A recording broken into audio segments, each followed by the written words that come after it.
Wuoke County ma Bungoma ochiwo kibaji magin godo ni maduon burano osekoso uma e county no. Jatend rowere ma wuoke County ma Bungoma ma wuoke duond buch UDA George Kaswa yango ni midhiero makamano kelo gi koso riwo oganda e weche dongruok matimore e county no kawacho ni jotelo moko ema tayo chenro go duto. Mano semiyo oganda weto maino mane gin godo motegno ne duond burano mar UDA. Mai tumejua kila mtu anatoka wapi. Mwambie hao wana media ambao hapa.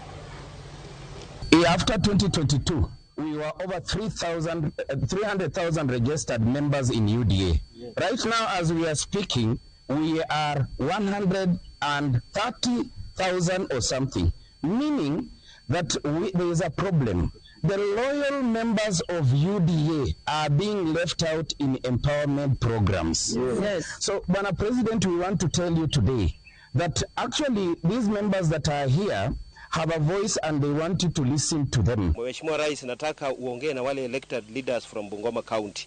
Uweze kuwapanga, uweze kurudi huku mashinani kukutana na wanajeshi ambao wako nyuma yangu hawa.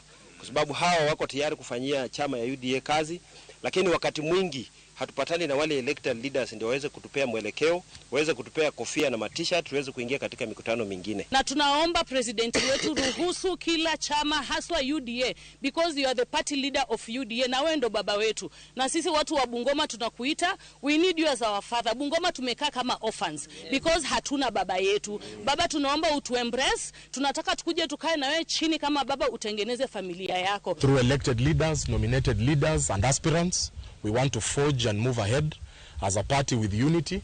We are also calling on, we are also trying to see if we can seek audience with the president so that we can push the party forward in Bungoma County.